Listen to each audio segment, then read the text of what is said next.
Hello everyone! How are you today? Welcome back to Artificial and Facts.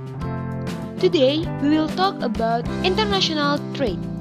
In this video, you will find out the meaning of international trade, the factors that affect international trade, and the benefits and barriers of international trade, as well as example of international trade analysis.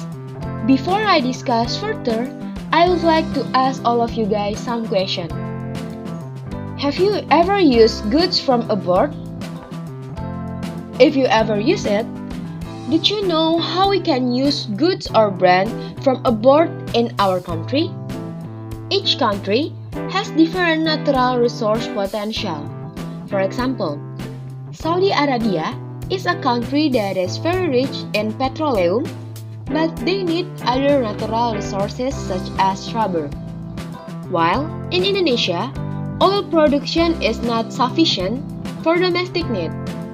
But Indonesia is a contributor to 21% of world natural rubber production. The difference in the potential of natural resources owned by Saudi Arabia and Indonesia causes international trade. Saudi Arabia trades oil to Indonesia, while from Indonesia sells rubber to Saudi Arabia. The occurrence of international trade causes an activity called export and import. Export is the activity of sending or selling goods to other country. Exporting countries are called exporters, while imports are the entry of goods from other countries. Importing countries are called importers. So, international trade is the process of exchanging goods and services between two or more countries with the aim of obtaining profit. Now, what are the factors that encourage international trade? The factors that encourage international trade: firstly, the difference in natural resource owned by each country. The difference in the potential of natural resource in each country is influenced by the area, geographical location, and the climate. Next is the human resource and the difference in science and technology. The human resource of a country with high quality human resource will produce goods and services with a better quality or quantity. Apart from the difference in science and technology, the country that masters science and technology will be able to produce goods and services of higher quality and efficiency than with a country that does not control it. The third is meets the national needs. Not all countries are able to meet the need of the domestic market or the population of the country. Thus, to meet this need, countries need to carry out the international trade activities in the form of importing goods and services from other countries. Furthermore, the cultural differences of a nation. The cultural differences of a country will greatly affect the goods produced.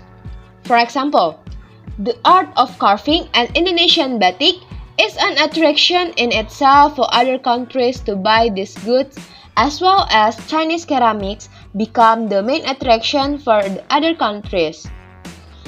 And the last is the difference from other factors that affect the international trade. For example, are the differences in the price of goods, the differences in wages and production costs, and last but not least, the differences in taste.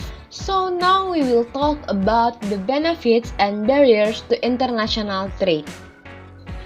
The first benefit of international trade is strengthening the relation between countries, both in bilaterally and multilaterally. Second is to increasing the state income through foreign exchange earning from export. Next, expanding employment opportunities. With the large demand for goods or services in exporting countries, the more labor is needed to meet the demand. And last, to encourage the progress of science and technology in each country. Producing an item requires good technology and science. This is what will encourage the development of science and technology in that country. In addition to the benefits that can be obtained from international trade, there are several barriers that can occur in international trade. The first international trade barrier concerns the price of foreign goods which are cheaper than domestic products. Why are the price of foreign goods cheaper? There are several countries that adhere to the dumping policy, namely the policy of dumping, selling goods abroad cheaper than domestically. This policy aims to increase the country's foreign exchange. The second barrier to international trade is high import duties, or known as tariff barriers.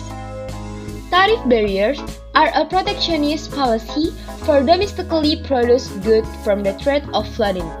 Similar goods import from abroad by withdrawing or imposing import duty levies on every import goods that enter for use or consumption in the country. Next is non-tariff barrier. Non-tariff barrier is any measure other than a customs tariff that acts as a barrier to international trade. Here is some examples of non-tariff barriers. The first is import bans. Next is general or product-specific quota. Next, complex or discriminatory rules of origin. The fourth is unjustified quality requirements imposed by the importing country. The fifth is unjustified sanitary and phytosanitary conditions. And last but not least, unjustified packaging, labeling, and product requirements. The next barrier is the existence of protection. Protection is a policy to protect domestic production. And last but not least, the existence of quota. Quota are policies to limit the number of export and import of goods from a country.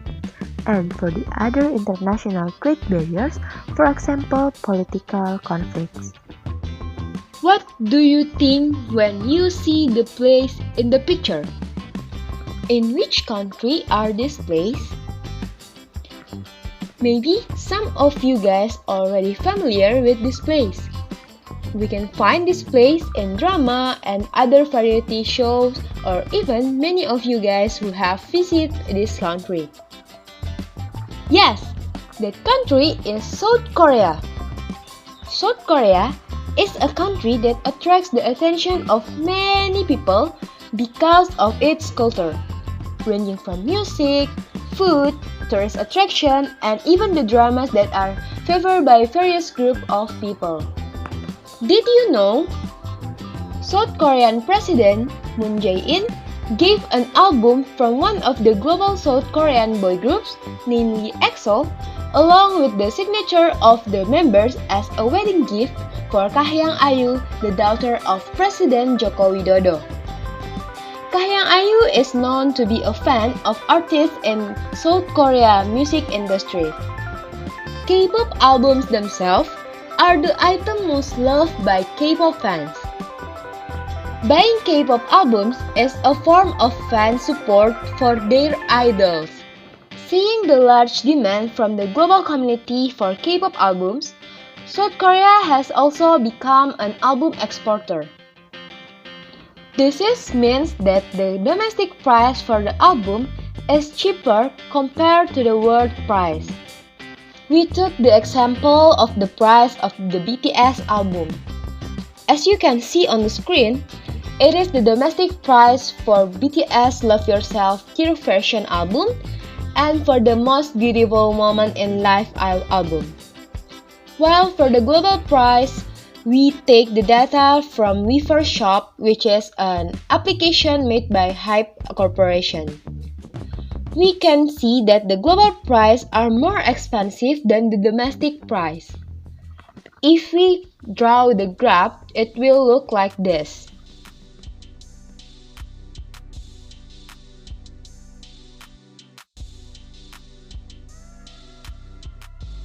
The supply curve shows the number of albums produced domestically, and the demand curve shows the amount consumed domestically. Exports from Korea are equal to the difference between the domestic quantity supplied and the domestic quantity demanded at world price. Sellers are better off. If you guys can see this curve, the producer surplus goes up from C to B plus C plus D, and buyers are worse off. In this curve, the consumer surplus falls from A plus B to A. And for the total surplus, increased by the same amount as area D, indicating that trade is increasing country economic well-being. When the demand of Indonesian people for K-pop album increase, of course other local products will lose competitiveness. Therefore, the government issues a policy by setting a tariff for every foreign goods that enter the country. The tariff is a tax on goods produced abroad that are sold or imported into the country. If we make the graph, it will look like this. Before tariff, domestic prices were the same as world price. The consumer surplus is the area between the world demand and price curve. The area is A plus B plus C plus D plus E and plus F. And for the producer surplus, the area is between the world supply and price curve. The area is G area. Before the tariff, the government revenue is zero. Why? Because tariff or a tax is one of the source of state income. So when the government does not impose tariff, state revenue will not increase. And now for the total surplus.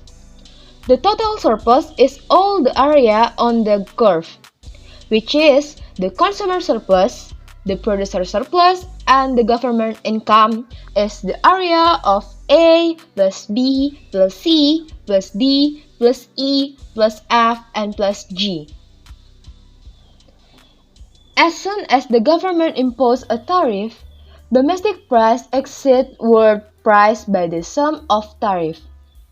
Now, the consumer surplus is on area A plus B, and for the producer surplus is on area C plus G.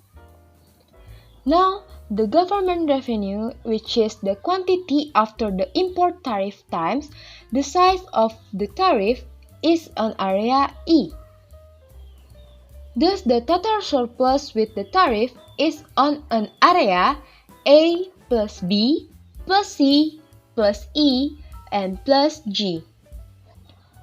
To determine the total welfare effect of the tariff, we add up the change in consumer surplus, which is negative, and the change in the producer surplus, which is positive, and the change in the government revenue, which is positive too.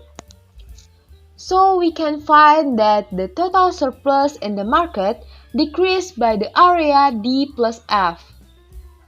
This decrease in total surplus is called the deadweight loss rate. So guys, the conclusion of this material is the international trade can be profitable for both exporter and importer countries, with the policies implemented by the government towards the implementation of international trade can help the trade run in a conducive manner. Thank you for watching this video. If you like this video, please give some likes and comment.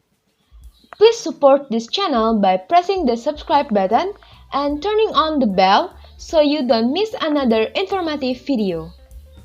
Thank you for watching. I'll see you again in the next video. Bye!